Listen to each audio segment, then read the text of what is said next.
Hi, I'm Dustin, and welcome to Roasted Road, where we explore, learn, and brew all things coffee. Today, we're exploring something every coffee drinker wants: the perfectly balanced cup every time. So to get there today, what I'll do is I'll talk about my workflow. We'll talk about extraction, but we'll keep it simple. We'll discuss some adjustments that we make in order to get that perfectly balanced cup, and we'll brew a few. Then in the end, we'll tie it all together. I'll throw some timestamps below, so if you feel like jumping around, go ahead. All right, let's talk about workflow. Workflow is learn, brew, taste, adjust. Again, learn, brew, taste, adjust. So what we're looking at here is we're looking at the journey every great cup takes along its roasted road. First, we gotta learn, which means to understand the bean. We gotta look behind the bean and get to know its personality. Take it out, have a conversation. I'm joking, but it is important to understand the altitude it was growing at, because a higher altitude creates a denser bean, which might require a little more extraction, a little more finesse. We also need to look at the roast level. A lighter roast requires a little more extraction as well, but we'll get to more of that. Now, the brew. What I mean by brew is we need to brew with intention.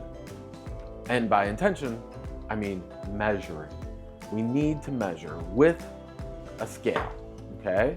We're gonna use a scale, and we're gonna measure out our water, we're gonna measure out our beans. And the reason we're gonna do this is so that we can end up repeating changes, or the recipe that we find out works for us.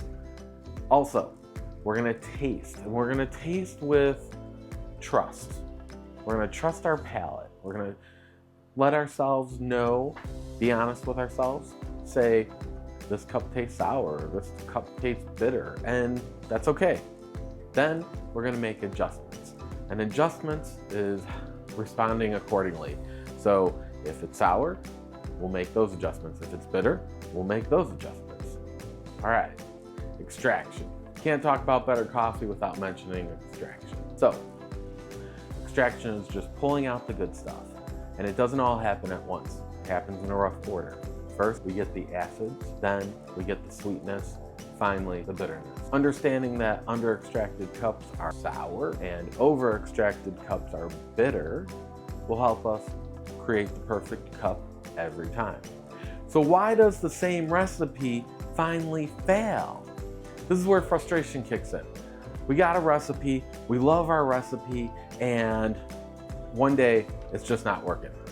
Now there's a couple reasons. One, could be a different bean. And if you're watching this, I imagine you like to try different types of coffee. But if you do use the same coffee bean every time, then it could be that the coffee got old, it got oxidated, and so we end up with an imbalanced cup of coffee.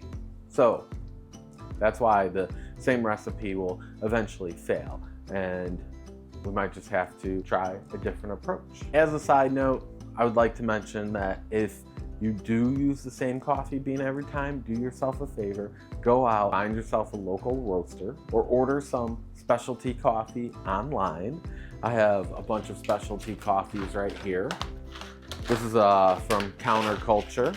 I do have my local roaster that Connect Roasters, and all of this coffee is wonderful.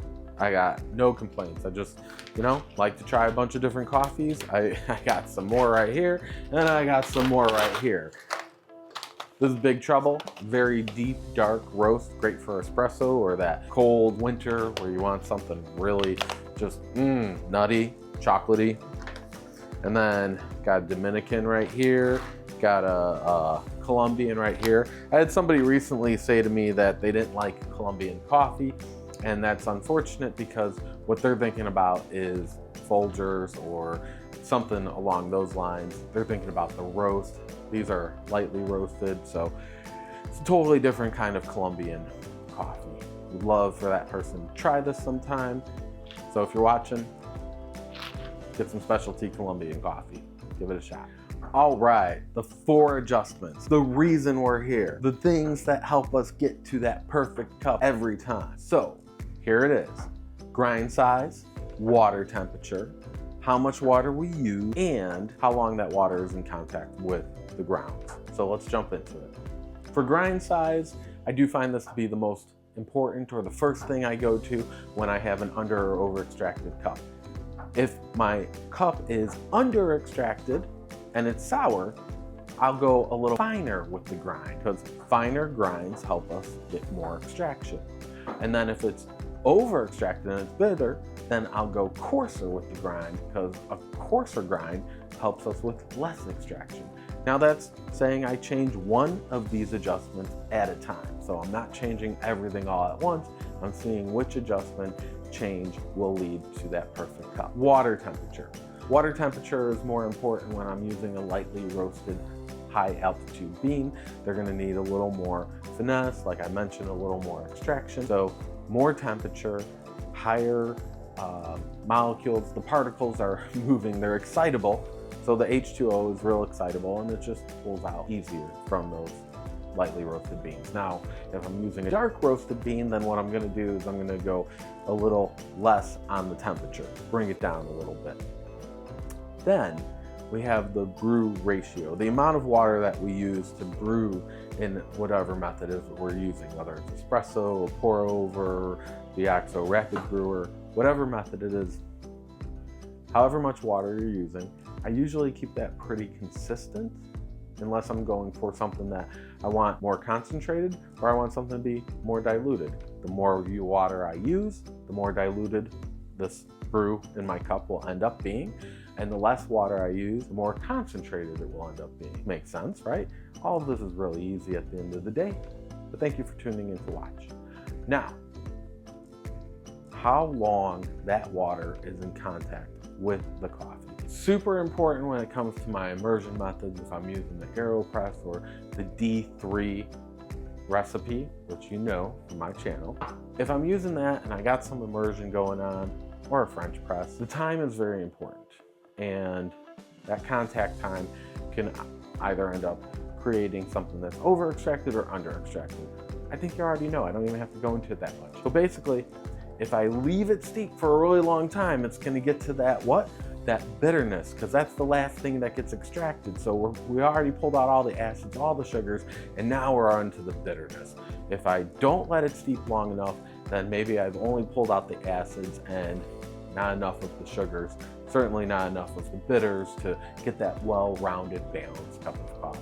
So there you go. What are the 4 adjustments that we want to make for that perfect cup? That's right. Grind size, water temperature, how much water we use, and how long that water is in contact with the coffee. One more thing about these adjustments, I am assuming that we're using the same dose every time. So whether you're using an 18-gram dose or you're brewing a full batch, I'm just assuming that we are using the same dose, because the dose can be a variable in the extraction of our coffee. All right, let's brew. What I have is I have a dark roast and I have a medium light roast. How's it going? Now, I'm gonna take these beans and I'm gonna use the exact same recipe for both of them. And we're gonna see how this turns out. I think one will feel under extracted, and one might seem perfect, or one might seem over extracted and the other might seem perfect. Or we just ruined 2 cups of coffee. Oh my God, no. So, through the power of editing, I'm gonna do a quick pause. I'm gonna set this up, we'll come back, we'll taste, and we'll discuss. All right, so I'm in the middle of brewing the medium light roast, and what I'm gonna do is I'm gonna use 200 milligrams of water, but what I'm gonna change is I'm gonna let this steep a little longer than I usually do. One, it's a lighter roast, so that will help with the extraction. I might end up with a fuller body, hopefully not any bitterness. I'm gonna go a whole 2 minutes on the steep, and then we'll push through. What I'm guessing is when we do the darker roast with 2 minutes on the steep, it's probably gonna end up being a little over extracted, because a darker roast is easier to extract, and we'll see what happens. I'm using 93 degrees Celsius on the water.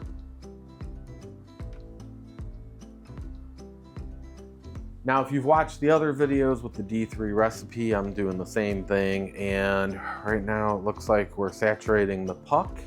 I got 11 grams in here, I got 11 grams in the puck, 11 grams in the water chamber, which is breaking the rules on how they say we should use the OXO Rapid Brewer. All right, let's fast forward. All right, there we go.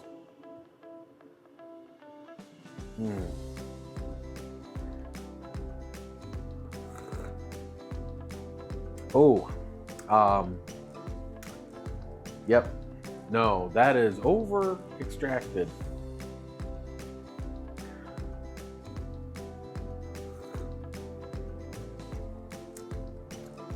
Oh yeah, it's already got that dry flavor, that astringency.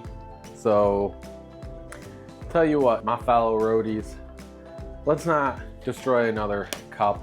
I think we're proving it right here that making these changes to these adjustments, whether it's good or bad, affects the flavor or what ends up in our brew. So 2 minutes on the steep, 1 full minute extra, 2 times the amount of time that I usually go with on the D3 recipe.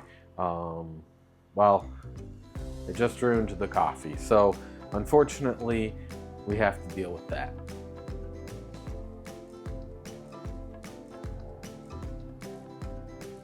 All right, well, taste, trust your palate.